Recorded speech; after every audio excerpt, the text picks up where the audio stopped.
Hello everyone, welcome back to our YouTube channel. My name is Unpreet Singh and you are watching Physics World. So in today's video lecture we will be discussing about vertical circular motion. ये physics का बहुत ही important topic है, physics class 11th का vertical circular motion. कई बार paper में आता है. Derivation और न्यूमेरिकल्स आपके कंपटीशन वाले एग्ज़ाम्स जेई नीट में ज़रूर आते हैं. सो बहुत ही इम्पॉर्टेंट टॉपिक है ये. सो आज हम इसमें तीन चीज़ें डिस्कस करेंगे.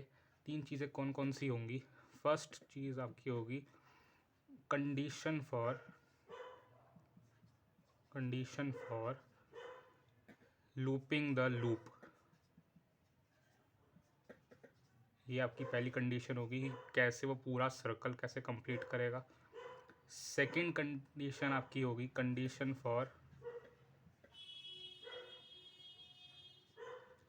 For leaving the circle.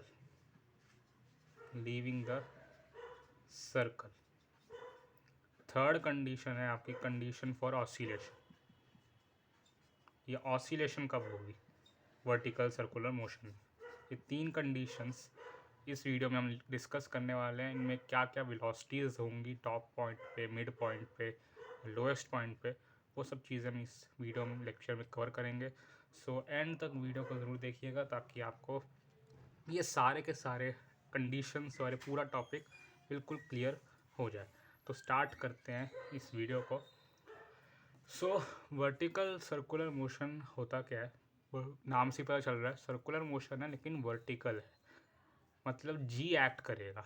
एक होता है आपका हॉरिजॉन्टल सर्कुलर मोशन, उसमें जी एक्ट नहीं करता. आपने वो प्रोजेक्टाइल मोशन में पढ़ा होगा, ये आप न्यूटन्स लॉज ऑफ मोशन में पढ़ते हो या वर्क एनर्जी पावर में पढ़ते हो. इसमें जी एक्ट कर जाता है नीचे की तरफ. बस ये इसमें एक एडिशन होता है, बाकी सब कुछ इसका हॉरिजॉन्टल सर्कुलर मोशन जैसा ही होता है. तो इन दोनों में मेन डिफरेंस हॉरिजॉन्टल और वर्टिकल में एक यही है कि इसमें जी हमें ऐड करना पड़ता है. मतलब क्या, मतलब ये यूनिफॉर्म नहीं होता, यूसीएम की तरह बिहेव नहीं कर सकता. ये किसी भी हालत में यूसीएम की तरह बिहेव नहीं कर सकता. क्यों? क्योंकि जैसे आप वेलोसिटी प्रोवाइड करोगे तो जी नीचे की तरफ एक्ट करेगा तो वेलोसिटी इसकी चेंज होगी ही होगी, स्पीड इसकी चेंज होगी ही होगी. सो ये यूसीएम की तरह आपका एक्ट नहीं कर सकता. ठीक है, यूसीएम मतलब यूनिफॉर्म सर्कुलर मोशन. चलो, तो वर्टिकल सर्कुलर मोशन को आपको समझ में आ गया होगा कि क्या चीज़ है ये. सो इसको डायग्राम से भी हम समझने की कोशिश करते हैं. ये एक सर्कल है, वर्टिकल सर्कल. ठीक है, तो वर्टिकल सर्कल का ये सेंटर हो गया. ठीक, यहाँ से हमने नीचे की तरफ ये एक आपकी स्ट्रिंग है. ठीक है, मासलेस स्ट्रिंग है, इनएक्सटेंसिबल मासलेस स्ट्रिंग. इनएक्सटेंसिबल हमने क्यों लिया अब आप ये समझ जाओ, क्योंकि अगर वो एक्सटेंसिबल होगी तो यहाँ पे फिर यंग्स मॉडुलस आ जाएगा, तो हमें वो नहीं लेके आना. अब आपने पढ़ लिया होगा अब तक तो मैकेनिकल प्रॉपर्टीज़ ऑफ सॉलिड्स. नहीं पढ़ा तो मेरी वीडियोस देख सकते हो आप. यहाँ पे अगर एक्सटेंसिबल स्ट्रिंग हुई तो ये तो एक्सटेंड कर जाएगी ना, तो हमें वैसी कंडीशंस नहीं चाहिए होती, इसलिए हम इसको इनएक्सटेंसिबल मानते हैं. मासलेस इसलिए ताकि टेंशन हर जगह सेम लगे, क्योंकि अगर मास अगर होगा स्ट्रिंग का तो हर जगह टेंशन सेम नहीं रहता. तो ये आपका एक मास है. ठीक है, ये आपका एम मास है. ठीक, और ये आपका ओ सेंटर है. रेडियस हम मान लेते हैं आर. ठीक है, रेडियस क्या है आर. चलो, अब हमने यहाँ से इसको एक वेलोसिटी दी. सो वेलोसिटी हम देंगे यहाँ से यू वेलोसिटी दी हॉरिजॉन्टल पे. ठीक है, हमने ऐसा नहीं करा कि ऐसे दी, ऐसे नहीं दी, सीधी दी है. ठीक है, हॉरिजॉन्टल, कोई एंगल पे नहीं. तो इसको हमने एक वेलोसिटी दी ताकि ये सर्कल कंप्लीट कर जाए. हमारा मेन मोटिव यही है कि ये पूरा का पूरा घूम जाए. ठीक है, तो ये कंसिडर करते हैं एक पॉइंट को. ये पॉइंट ए है मान लेते हैं, ये पॉइंट बी है. ठीक है, यहाँ पे कहीं आके ये बॉल आएगी कभी ना कभी किसी टाइम टी पर आएगी. यहाँ टाइम ये 0 है. यहाँ पे बॉल आएगी. जब यहाँ पे बॉल आएगी इस पर कौन कौन से फोर्सेस एक्ट करेंगे ज़रा उस पर हम बात करते हैं. ये टेंशन फोर्स लग रहा होगा यहाँ पे. ठीक है, टेंशन फोर्स तो हर समय लगता है. टेंशन फोर्स इसका यहाँ लग रहा होगा. mg फोर्स वर्टिकली डाउनवर्ड लग रहा होगा. ठीक है, और इसका अगर हम थीटा एंगल मान ले तो यहाँ से अगर हम इसको एक्सटेंड करें तो ये भी थीटा ही होगा। सो ये आगा आपका आ जाएगा एम जी कॉस थीटा, ये वाला कंपोनेंट एम जी कॉस थीटा। आपको दिख नहीं रहा होगा बट यहाँ पे लिखा हुआ है एम जी कॉस थीटा। यहाँ पे इस तरफ जो कंपोनेंट होगा वो होगा आपका एम जी साइन थीटा। ठीक है, क्या होगा एम जी साइन थीटा।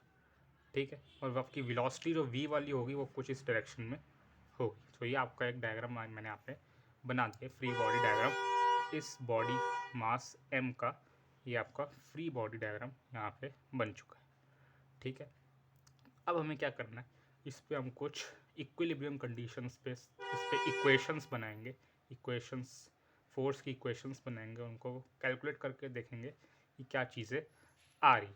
ठीक है, एक और चीज़ यहाँ पे हमें कंसिडर करनी पड़ेगी, ए और बी, ये ए ये पॉइंट बी है, इन दोनों में वर्टिकल दूरी मतलब ए और बी की जो हाइट का डिफरेंस है ये यहाँ पे है ना कहीं ये। सो ये आपका कितना है h, ये हम मान लेते हैं कि ये h।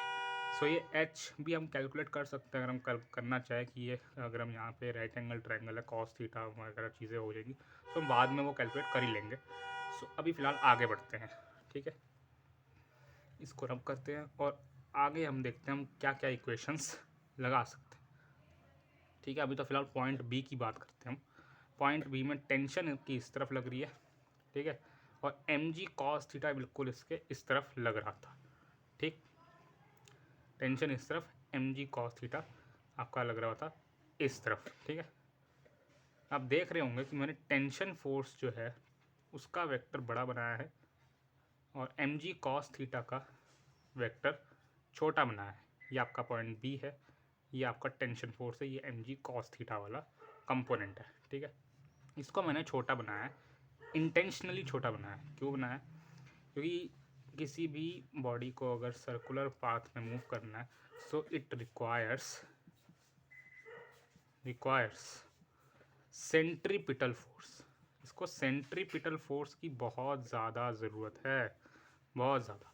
बिना सेंट्रीपिटल फोर्स के आपकी बॉडी घूम नहीं सकती, फिर चाहे वो हॉरिजॉन्टल सर्कुलर मोशन हो या वर्टिकल सर्कुलर मोशन हो, सेंट्रीपिटल फोर्स तो चाहिए ही चाहिए। यहाँ तक कि बैंकिंग ऑफ रोड्स और बेंडिंग ऑफ साइकिल जैसे भी जो आपके चीज़ें होती हैं उनमें भी सेंट्रीपिटल फोर्स तो चाहिए ही रहता है। सो हमें वो सेंट्रीपिटल फोर्स चाहिए, और वो भी कहाँ पे सेंट्रीपिटल फोर्स होता कहाँ पे है, सेंटर सीकिंग। सेंट्रीपिटल का ये मतलब होता है सेंटर सीकिंग, सेंटर की तरफ। सेंटर किस तरफ है, टेंशन की तरफ।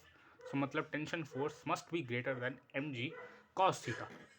सो यहीं से हमारी फर्स्ट इक्वेशन बन जाएगी। कैसे, देखो टेंशन और ये है एम जी कॉस थीटा। ठीक है, टेंशन एम जी कॉस थीटा। अब अंदर की तरफ सेंट्रीपिटल फोर्स एक्ट कर रहा है, मुझे पता है सेंट्रीपिटल फोर्स सी एफ। ठीक है, अंदर की तरफ एक्ट कर रहा है तो नेट फोर्स अंदर की तरफ होना चाहिए। मतलब अगर मैं इधर माइनस का साइन लगाऊंगा और इधर सेंट्रीपिटल फोर्स का फॉर्मूला लिखूंगा तो क्या वो सही रहेगा, बिल्कुल सही रहेगा। मैं यहाँ पे लिख दूंगा एम वी स्क्वायर अपॉन में कैपिटल आर। ठीक है, रेडियस इसका कैपिटल आर था, हमने पहले ही लेट कर रखा था। So T minus M G cos theta equal to M we square upon R. ये आपकी आ गई इक्वेशन नंबर 1। बहुत ही इंपॉर्टेंट, बहुत ही फंडामेंटल इक्वेशन है इस टॉपिक को समझने के लिए, वो हमने यहाँ पे डिराइव कर लिया एक तरीके से। सो इसके बाद हम क्या करेंगे उस पर ज़रा नज़र डालते हैं। ध्यान से देखो, अब हम यहाँ पे अपनी कंडीशन अप्लाई करना आहिस्ता आहिस्ता शुरू कर सकते हैं। कंडीशंस मैंने आपको पहले बताया था, लूपिंग द लूप, उसके बाद leaving the circle and then last oscillation. ठीक है, सो लूपिंग द लूप का मतलब होता है आपका पूरा पाथ हो जाना चाहिए। ये आपका अगर सर्कल है तो पूरा यहाँ से स्टार्ट होके घूम फिर के पूरा यहाँ पर वापस आना चाहिए, वहाँ पर वापस आना चाहिए। तो यहाँ पे मिनिमम स्पीड कितनी होनी चाहिए ये हमें कैलकुलेट करना है। That is the condition for looping the loop.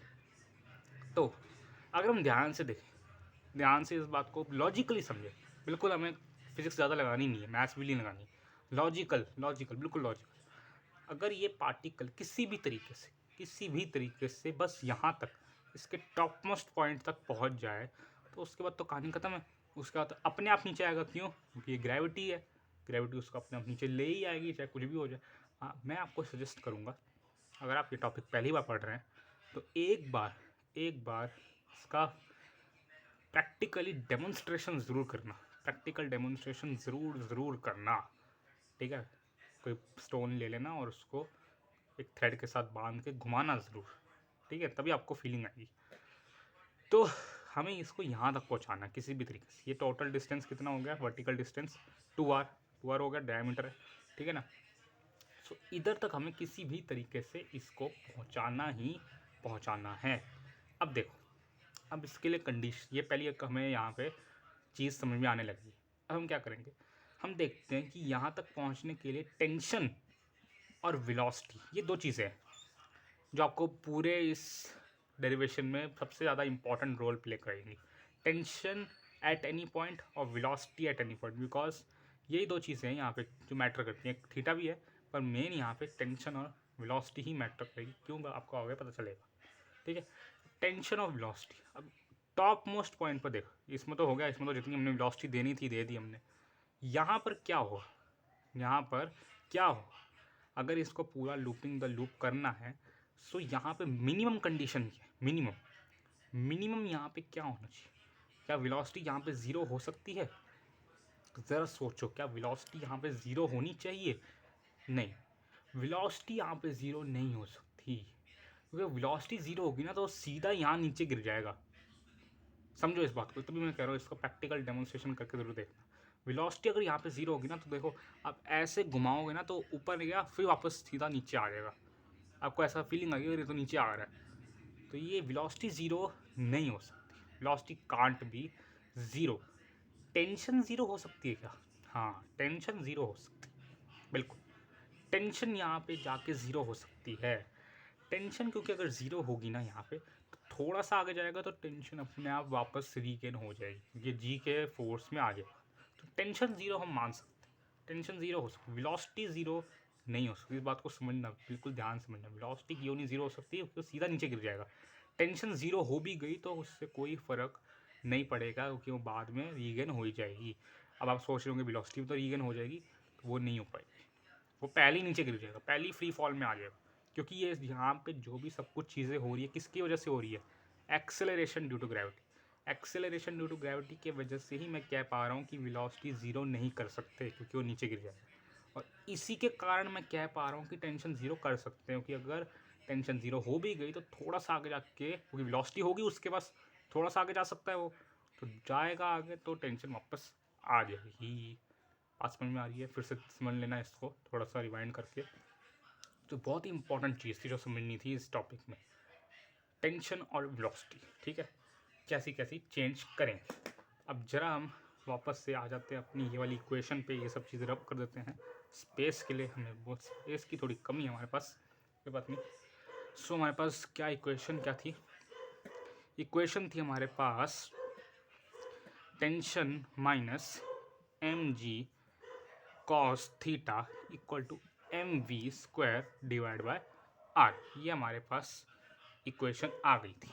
अब इसके साथ हमने क्या छेड़छाड़ करनी है, इसके साथ हमने छेड़छाड़ ये करनी है, टी को पहले ज़ीरो पुट कर देना है, ठीक है। अब थीटा क्या होगा, वी तो हमें पता नहीं है, टॉप मोस्ट पॉइंट की बात कर रहा हूँ मैं, टॉप मोस्ट पॉइंट में टी ज़ीरो हो जाएगा, ठीक है। थीटा क्या होगा जरा सोचो, थीटा मैंने वर्टिकल से लिया था, अगर याद हो तो। थीटा मैंने यहाँ से, अगर ये थीटा लिया था मैंने, ये वाला है ना, तो अगर यहाँ पूरा पहुँच जाएगा तो ये कितना हो जाएगा, 180 डिग्री हो जाएगा ना। तो ये हो गया आपका 180 डिग्री। तो ये दो चीज़ें आप पकड़ लो, ठीक है, और इसमें पुट कर दो, ठीक है। ये दो चीज़ें पकड़ लो और इसमें पुट कर लो, आपका काम बन जाएगा। कैसे, ज़रा देखो, यहाँ पे टी को ज़ीरो पुट कर देते हैं, टी ज़ीरो पुट हो जाएगा तो ये हो जाएगा minus M G cos theta equal to M we square upon r, ठीक है। Minus M G cos 180 degree भी कर देते हैं, 180 degree equal to M we square divide by r. अब ध्यान से देखना इस चीज़ को, कॉस 180 की वैल्यू क्या होती है, -1, तो minus into minus plus M G equal to M we square upon R. So mass से मास कैंसिल हो गया, ठीक है, मास से मास आपका क्या हो गया, कैंसिल हो गया। तो v की जो आपके पास वैल्यू आ गई, v की वैल्यू आ गई आपके पास अंडर रूट आर जी, ठीक है। v की वैल्यू क्या आ गई आपके पास, √RG। अब ये एक मैंने कब करा था, जब टेंशन ज़ीरो थी तब की बात है, ठीक है। Tension zero minimum condition. अगर टेंशन को तो मैं कर सकता हूँ greater than equal to zero भी कर सकता हूँ ना, कोई दिक्कत वाली बात है क्या इसमें? Greater than equal to zero भी तो कर सकता हूँ, कोई दिक्कत वाली बात तो है ही नहीं इसमें। टेंशन ज़ीरो से तो ज़्यादा हो, ज़ीरो से कम तो हो नहीं सकती, ऐसा तो हो नहीं सकता नेगेटिव हो जाए। टेंशन हमेशा पॉजिटिव होती है, टेंशन ज़ीरो से ज़्यादा भी हो सकती है। ये तो ज़ीरो तो मिनिमम कंडीशन है ना, ज़ीरो से ज़्यादा भी हो सकती है, मतलब वेलोसिटी आपकी √RG से ज़्यादा भी हो सकती है, कम नहीं होनी चाहिए। इससे कम हुई ना तो टेंशन नेगेटिव हो जाएगी, और टेंशन नेगेटिव हुई तो ये ऊपर तक पहुँचेगा ही नहीं, ऊपर तक पहुँचेगा ही नहीं। मतलब minimum velocity at the top most point, ये बच्चे बहुत गलती करते हैं, बहुत गलती। लोएस्ट पॉइंट में मान लेते हैं इसको, नहीं, ये टॉप मोस्ट पॉइंट की बात हो रही है, वी टॉप की बात हो रही है। ये v top should be at least √RG। हमने अभी नीचे की नहीं निकाली, ऊपर की पहले निकाल दी, तो ऊपर जो है √RG तो होनी ही चाहिए। इससे ज़्यादा हो जाएगी तभी बात बन जाएगी, इससे कम नहीं होनी चाहिए। सो हमें ये चीज़ यहाँ से पता चल गई है। हम इसको रब करते हैं, फिर से चीज़ें लिखते हैं जो हमारे पास आई थी। क्या है कि वी टॉप, टॉप ध्यान समझना, वी टॉप कोई और की बात नहीं हो रही, वी टॉप की बात हो रही है। That should be greater than और इक्वल टू √RG, ठीक है, √RG, ठीक है। बात समझ में आ गई, ठीक है। अब हम यहाँ पे क्या करेंगे, यहाँ पे हम बहुत सी सारी चीज़ें कर सकते हैं डिराइव करने के लिए। क्या, u, ठीक है, u मतलब सबसे नीचे वाली जो वेलोसिटी है उसको फाइंड आउट करने के लिए हम काफ़ी चीज़ें कर सकते हैं। या तो हम अप्लाई कर सकते हैं, आपका थर्ड इक्वेशन ऑफ मोशन भी अप्लाई कर सकते हैं, कोई दिक्कत वाली बात नहीं है, वहाँ से भी आपका आंसर आ जाएगा। या हम कंजर्वेशन ऑफ एनर्जी से भी कर सकते हैं। तो जो आपको करना है आप कर लेना, मैं यहाँ पे कंजर्वेशन ऑफ एनर्जी से कर रहा हूँ। आप थर्ड इक्वेशन ऑफ मोशन से भी कर सकते हो, उसमें से भी आ जाएगा, ठीक है। सो यहाँ पे हम क्या करेंगे, अब यहाँ पे ध्यान से देखो, by law of conservation of energy, law of conservation of mechanical energy बोल लो, तो ये क्या कहता है, kinetic energy at lowest point, potential energy at lowest point must be equal to kinetic energy at final point यानी कि top most point plus potential energy at top most point. ये कह रहा है ये चीज़, ठीक है, बहुत बढ़िया। अब देखो ध्यान समझना, के L kinetic energy at the lowest point कितनी होगी, ½ m⁴, ये u हमें फाइंड आउट करना है, ठीक है। लोएस्ट पॉइंट में क्या होनी चाहिए ताकि वो पूरा सर्कल घूम जाए, loop in the loop, ½ m⁴।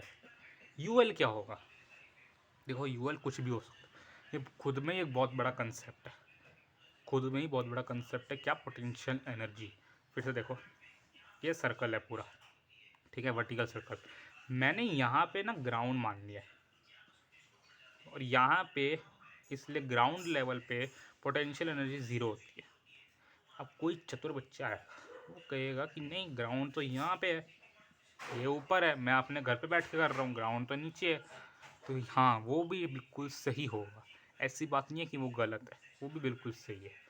होता क्या है, यू कांट फाइंड, यू लिख लो इसको कहीं ना कहीं, ऐसी चीज़ें लिख लिया करो जो मैं कहता हूँ ना, लिख लिया करो। You can't find exact potential energy, exact you मैं बोलूँ इस पॉइंट पे यू क्या है आप नहीं फाइंड कर सकते। एग्जैक्ट यू, एब्सोल्यूट ज़्यादा अच्छा वर्ड रहेगा, एब्सोल्यूट पोटेंशियल एनर्जी किसी सिस्टम की, किसी पॉइंट की, किसी मास की, किसी बॉडी की नहीं फाइंड की जा सकती। ये फिज़िकली पॉसिबल नहीं है कि आप किसी भी मास या किसी भी चीज़ की एब्सोल्यूट पोटेंशियल एनर्जी फाइंड कर पाओ। तो क्या फाइंड कर सकते हैं भैया, फिर हम एब्सोल्यूट जब फाइंड कर सकते हैं, हम चेंज फाइंड कर सकते हैं। You can find delta U, this you can find, ये फाइंड किया जा सकता है। डेल्टा यू फाइंड किया मतलब 2 पॉइंट, यानी हमने ये 2 पॉइंट कंसिडर किए, इन 2 पॉइंट में क्या डिफरेंस आ चुका है डेल्टा यू का, वो फाइंड किया जा सकता है। तो वो फिर आप ग्राउंड यहाँ लो, चाहे यहाँ भी ले लो, तब भी कोई फ़र्क नहीं पड़ेगा क्योंकि ये 2 पॉइंट के बीच का डिस्टेंस सेम ही है, दैट इज़ 2r, ये सेम ही है। और potential energy, gravitational potential energy की बात कर रहे हैं बेसिकली हम यहाँ पे। So gravitational potential energy mgh होता है। सो ये h पे डिपेंड करता है, ये आपके उस पर डिपेंड नहीं करता कि आपने ग्राउंड क्या लिया। मैं ध्यान समझना, ये ग्राउंड पे डिपेंड नहीं करता है। ये डेल्टा यू है, वैसे भी ये यू होता भी नहीं है, तो आपको पढ़ाया जाता है कि यू है। This is delta U, change in potential energy. Change ground से वहाँ तक कितना आ चुका है, चेंज, ठीक है। चेंज इन पोटेंशियल एनर्जी बताता है, change in potential energy between 2 points is the same irrespective of the reference of ground, या चाहे ये लो चाहे ये लो। और जहाँ पे आप ग्राउंड लोगे वहाँ पे पोटेंशियल एनर्जी 0 डालोगे। सो मैं ग्राउंड कन्वीनियंटली यहाँ पे लूँगा तो ये 0 हो जाएगा, तो मेरे लिए कन्वीनियंट रहेगा, इसलिए मैं यू यहाँ पे ले रहा हूँ। इसलिए लोग यू यहाँ पे लेते हैं, इसलिए टीचर्स यू यहाँ पे लेते हैं। यहाँ पे ही लेना कन्वीनियंट है। लेने को यहाँ भी ले सकते हैं, लेने को यहाँ भी ले सकते हैं, आंसर नहीं बदलने वाला। आंसर बिल्कुल आपका सही आएगा, मैं बता रहा हूँ आपको, ठीक है। तो चलो, यू एल फिर क्या यहाँ पे 0 है, लोएस्ट पॉइंट पे तो 0 ही है। उसके बाद के टी, के टी क्या है आपके पास, हाफ एम वी स्क्वायर। और यू टी क्या है आपके पास, यू टी है आपके पास एम जी एच। एच क्या है 2r, मुझे पता है आपको दिखाई नहीं दे रहा है, अभी दिखाई देना शुरू हो जाएगा, 2 मिनट का सब्र दे दो। इन सब चीज़ों को मैं रब करता हूँ पहले। और अब यहाँ पे आप देख सकते हो, ये देखो, वो दिख रहा है आपको, सारी चीज़ें दिख रही हैं बिल्कुल सही से। वी टॉप आपका √rg होना चाहिए, बाय लॉ ऑफ कंजर्वेशन होना चाहिए, वी कैन से दिस। समझ में आ गया सब, ठीक है। अब देखो, इसको सॉल्व कर लेते हैं फटाफट से। Half m u square equal to half m we square plus M g 2r, ठीक है, एम जी 2r। अब देखो, m से m कैंसिल, m से m कैंसिल हो चुका है, हमारे पास बचा है u square by 2 equal to v square by 2 plus 2gr। अब हम यहाँ पे v की वैल्यू पुट कर देते हैं। v की वैल्यू हम इसकी मिनिमम वैल्यू पुट करते हैं, मिनिमम पुट कर लेंगे हमारे पास। उसके बाद आप ग्रेटर देन का साइन लगा सकते हो, ठीक है ना। यहाँ पे मैं √rg पुट करूँगा मिनिमम, ठीक है। सो मिनिमम पहले इसको 2 से मल्टीप्लाई कर देते हैं, ईजी रहेगा। U square equal to v square plus 4, ये 2 से मल्टीप्लाई होगा 4rg, ठीक है। जी आर को rg कर दिया है, ज़्यादा फर्क नहीं पड़ेगा, ठीक। यू स्क्वायर कितना आएगा, वी स्क्वायर, वी क्या है √rg, rg का स्क्वायर, सॉरी √rg का स्क्वायर rg हो जाएगा, ठीक है। समझ में आ रहा है ना, मैंने v को √rg माना, ठीक है। rg से ज़्यादा भी हो सकता है, √rg से ज़्यादा भी हो सकता है, तो वो मैं अभी बता दूंगा आपको कैसे करेंगे। ये देखो, तो u की वैल्यू आपके पास यहाँ पे क्या आ गई, √5rg, 4 + 1 5, √5rg। बट क्योंकि rg ज़्यादा भी हो सकता है, rg से ज़्यादा भी हो सकती है v की वैल्यू, हमने अभी ऊपर प्रूफ किया था, सो ये इससे ज़्यादा भी हो सकती है, सिंपल सी बात है। ये नीचे एक स्टेटमेंट लिख देना that v top can be greater than √rg, so therefore u, that is the v at the lowest point, can be greater than √5rg। लेकिन मिनिमम आपको ये चाहिए, मिनिमम इतनी होनी चाहिए, ये तो पक्की बात, मिनिमम आपकी ये बिल्कुल बिल्कुल बिल्कुल होनी चाहिए। किसके लिए, लूपिंग द लूप, ये कंडीशन ही है, लूपिंग द लूप, ठीक है। लूपिंग द लूप के लिए ये आपका एक मस्ट कंडीशन है जो कि आपकी सेटिस्फाई होनी चाहिए। सो आपको मिल गया, ये सारी की सारी वैल्यूज़ आपको मिल चुकी हैं यहाँ पे। अब हमें सेकंड कंडीशन की तरफ बढ़ जाना चाहिए। सेकंड कंडीशन की तरफ बढ़ने से पहले एक इंटरेस्टिंग सी बात कर लेते हैं। क्या बात है वो, कि इसी कंडीशन में, लूपिंग द लूप कंडीशन में एक चीज़ और होती है। क्या होती है, ध्यान समझना। ये आपको वर्टिकल सर्कुलर मोशन है, यहाँ से आपने वेलोसिटी दी कितनी, मान लो √5rg ही दी, बिल्कुल मिनिमम। यहाँ ऊपर जाके कितनी होगी, √rg, ठीक है, √rg होगी ऊपर जाके बिल्कुल टॉप में। अब ये आपका यहाँ पे स्ट्रिंग है, यहाँ पे स्ट्रिंग है, हमने यहाँ पे क्या माना था कि t = 0 है, टेंशन टॉप मोस्ट पॉइंट पे जाके क्या हो जाती है, 0 हो जाती है, ठीक है। टेंशन टॉप मोस्ट पॉइंट पे जाके क्या हो जाती है, ज़ीरो हो जाती है। तो अब इस चीज़ को ज़रा ध्यान से समझना कि difference in the tension at the lowest and the maximum point क्या होती है, 6 times mass of the body, sorry 6 times weight of the body.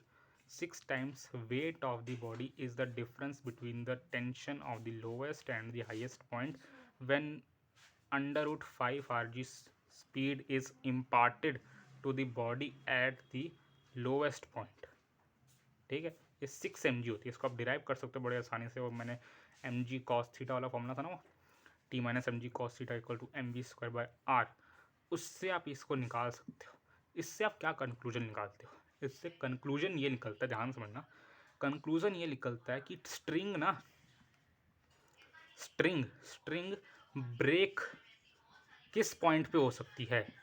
Break, ये एमसीक्यू में ना आपको ना फंसाते हैं ऐसे क्वेश्चंस में, कॉन्सेप्चुअल क्वेश्चंस में। स्ट्रिंग ब्रेक किस पॉइंट में सबसे ज़्यादा पॉसिबिलिटी है कि स्ट्रिंग ब्रेक हो जाए। बहुत से बच्चे ना यहाँ बोल देते हैं, लेकिन यहाँ क्या होती है, slack. There is a difference between slack and break. Slack मतलब ढीली हो जाना, ब्रेक मतलब टूट जाना। स्लैक कब होगी, जब टी लेस देन 0 हो जाएगा तब स्लैक हो जाएगी, जब टेंशन ख़त्म ही हो जाएगी तब स्लैक हो जाएगी। लेकिन जब टेंशन हद से ज़्यादा बढ़ जाएगी तो वो ब्रेक हो जाएगी ना, ध्यान समझना इस चीज़ को। जब खिंचाव ज़्यादा होगा तब तो टूटेगी। There is a difference between slack and break. ढीला हो जाना और टूट जाने में ज़मीन आसमान का फ़र्क है। बच्चे अक्सर यहाँ मार्क करके आते हैं, यहाँ टेंशन 0 है तो यहाँ स्लैक हो रही है मतलब यहीं पे टूटेगी। नहीं, टूटती सबसे ज़्यादा पॉसिबिलिटी यहाँ पे है, सबसे ज़्यादा पॉसिबिलिटी यहाँ पे, क्योंकि सबसे ज़्यादा टेंशन फोर्स यहाँ पे लगता है 6 mg। और जितनी ज़्यादा वेलोसिटी बढ़ा दोगे, ये तो मिनिमम चीज़ है, जितनी ज़्यादा वेलोसिटी बढ़ा दोगे ये उससे ज़्यादा भी जा सकता है, इससे ज़्यादा भी जा सकता है। ग्रेटर देन का साइन बना दिया मैंने यहाँ पे, इससे ज़्यादा भी जा सकता है। ये चीज़ भी आपको ध्यान रखनी।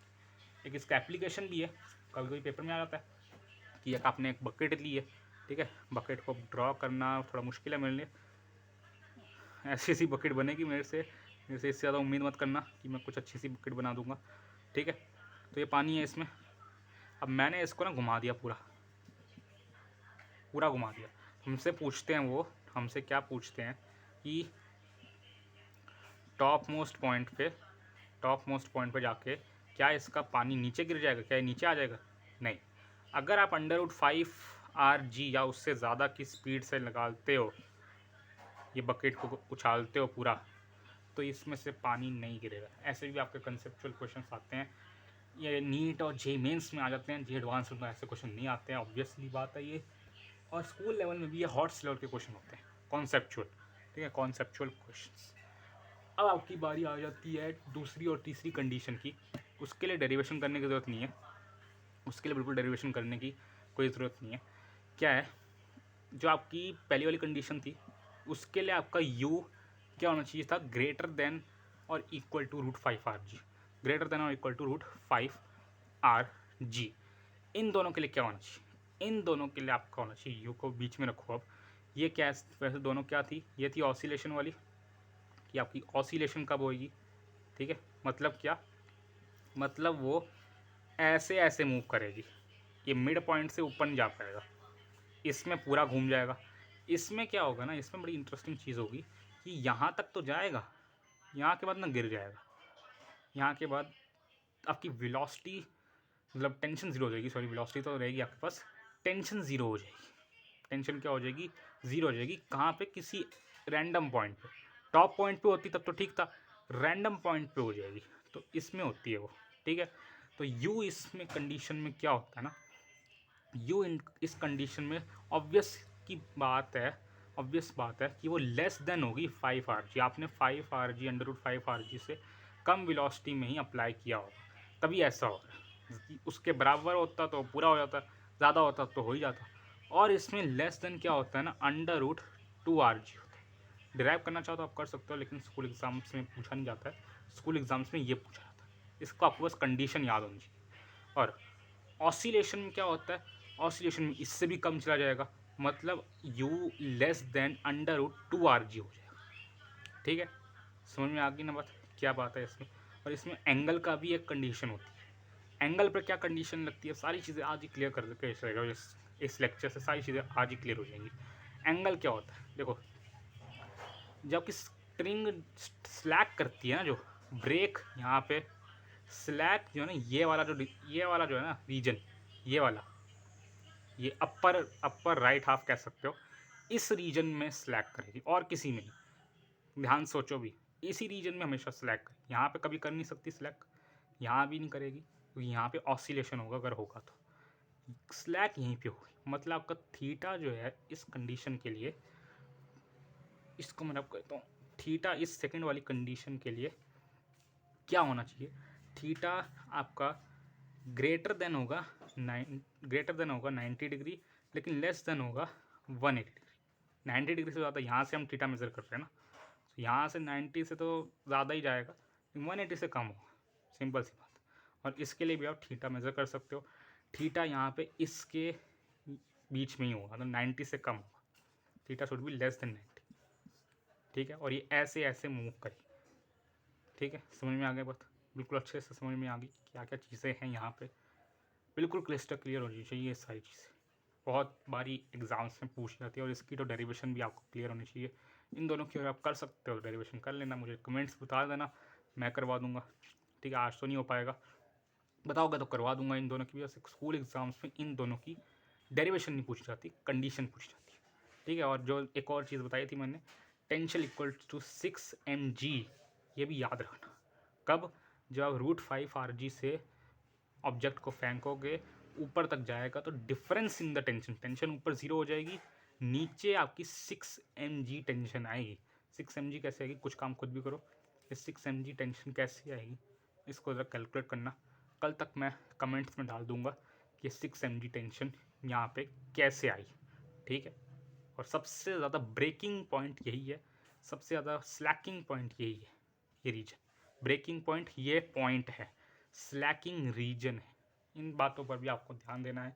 सो आज की वीडियो के लिए बस इतना ही, फिर मिलेंगे आपसे किसी नई वीडियो में। और मैं कोशिश करूँगा कि एक सैम्पल पेपर भी आपको करवाऊँ फिज़िक्स का, भेज तो दिया था मैंने, वो करवाऊँगा अभी। वो वाला मैंने कर लिया, उसमें मेरे नंबर भी आए थे 63, अगर आप देखा हो 63 मार्क्स आए थे उस वाले सैम्पल पेपर में।